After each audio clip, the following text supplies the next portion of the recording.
On a des modèles mathématiques aujourd'hui d'algorithmes et d'IA qui prévoient le futur de la production solaire.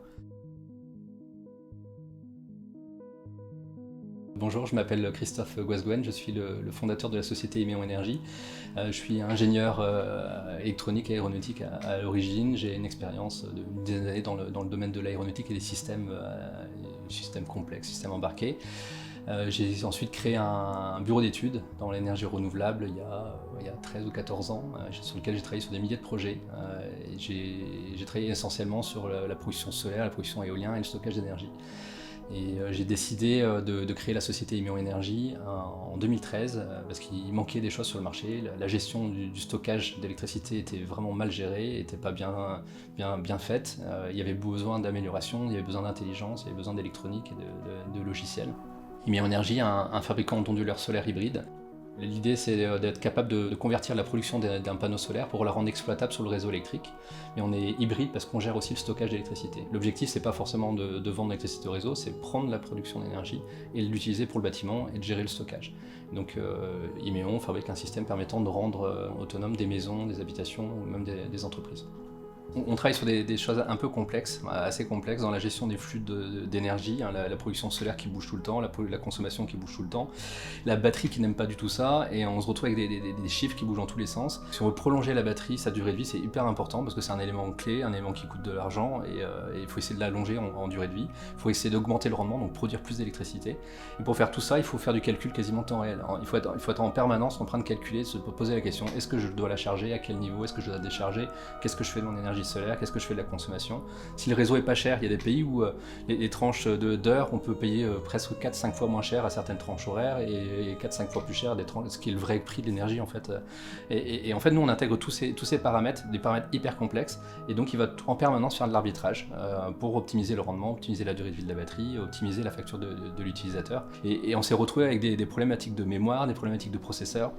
Donc on a un peu surboosté la machine et on a pris la décision déjà il y a pas mal d'années d'intégrer un vrai PC. On a développé un vrai PC avec un Linux embarqué, donc on est les seuls au niveau mondial à avoir cette technique-là. On a un onduleur solaire avec de l'électronique, avec des microcontrôleurs, avec de l'électronique traditionnelle on va dire pour la gestion d'énergie. Il y a plus d'1 million de lignes de code. En fait on a commencé par de l'algorithmie traditionnelle et au fur et à mesure on a commencé à avoir beaucoup de data et on a vu les données, on a vu des choses qui marchaient pas forcément bien, des choses qu'on pouvait optimiser et améliorer. Donc en fait on récupère énormément de données, on récupère plus de 150 données par seconde qui sont traitées, agrégées et qui sont remontées après sur des serveurs.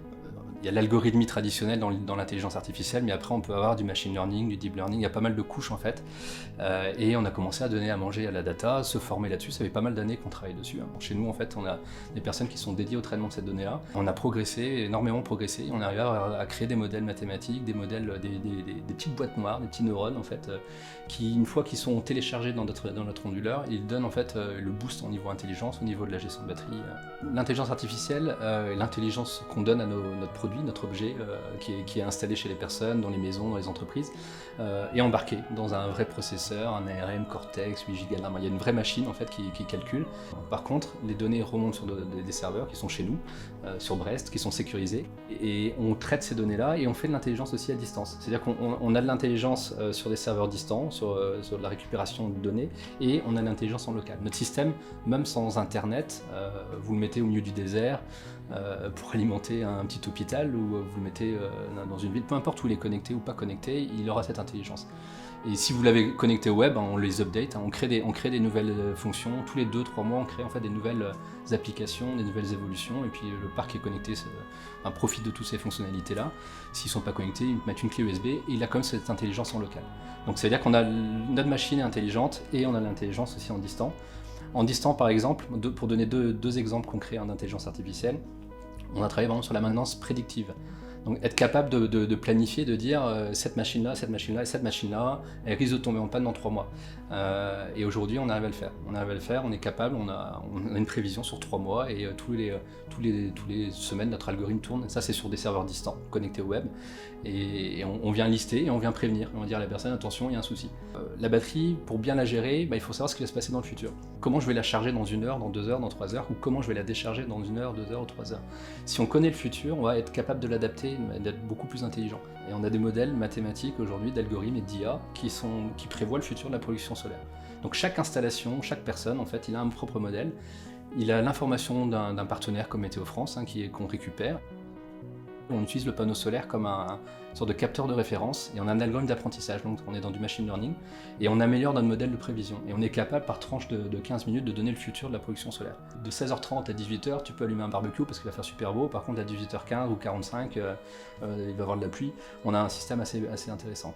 On va utiliser ce futur-là pour manager en fait nos flux d'énergie, mais on est capable aussi, par exemple, de générer une heure creuse, comme EDF. EDF, aujourd'hui, la nuit, pour activer, décharger ses centrales électriques, ils allument un ballon d'eau chaude, et puis le ballon d'eau chaude qui se met en marche, ou la machine à laver le dimanche, En fait, Imeon a un petit relais dédié pour régénérer une heure creuse solaire, et donc il va activer, il va envoyer l'information, et votre ballon d'eau chaude va se mettre pile au bon moment, parce qu'il va voir le futur.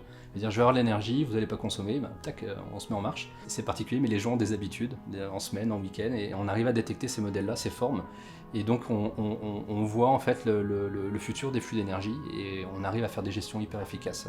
Chaque projet est différent. Vous n'allez pas avoir le même niveau de soleil, la même consommation, le même besoin, il y a des technologies de batterie, de stockage différentes, des puissances différentes, c'est vraiment compliqué à gérer. Notre système il est capable d'apprendre et il s'adapte, il n'aura jamais le même comportement. On lui a appris à être le plus efficace possible et on peut le poser là, même sans internet, et il va s'adapter. Aujourd'hui on a plus de 6 millions d'huileurs déployés dans le monde. Les gens ne nous connaissent pas, mais on est premiers sur le marché français et on est dans les principaux mondiaux dans ce secteur-là et on est les seuls à avoir vraiment développé cette intelligence. Même si on est leader sur le marché français, voilà, c'est un petit pays pour nous, on n'investit pas, on ne fait pas des salons, on fait des salons en Allemagne, en Australie, dans d'autres pays, mais pas en France. Le marché du solaire qui est connu et que tout le monde connaît, c'est le marché de vente de l'électricité au réseau. On vend à EDF, on met des panneaux solaires sur son toit et on vend. On passe inaperçu. Aujourd'hui, 99% du marché mondial, alors c'est en train de basculer, hein, mais c'était vendre l'électricité au réseau. Et notre objectif, c'est que ça bascule, c'est que les gens arrêtent sur ces modèles financiers et qu'ils utilisent des systèmes de production et ils s'alimentent. On peut le faire. Aujourd'hui, une surface de panneaux solaires, 15-20 mètres carrés de panneaux solaires, permet d'alimenter une maison. On est dans un monde qui devient de plus en plus compliqué. Le dérèglement climatique, tout ce qui est en train de se passer, ça fait des années, ça fait des années que je bosse dans ce secteur-là. Et à un moment, il faut y aller. Il y a beaucoup de freins, il y a beaucoup de gens. C'est compliqué, mais il faut y aller, il faut se battre. Mon objectif, c'est vraiment de montrer qu'on peut le faire. On était à l'âge de pierre, c'était un peu comme une machine à vapeur, et aujourd'hui, on peut faire des trains à sustentation magnétique. Et personne n'y allait. Donc, il y a un moment, moi, je me dis, il faut y aller. Je vais faire quelque chose. Je vais amener mes compétences pour faire quelque chose qui a vraiment du sens, quoi.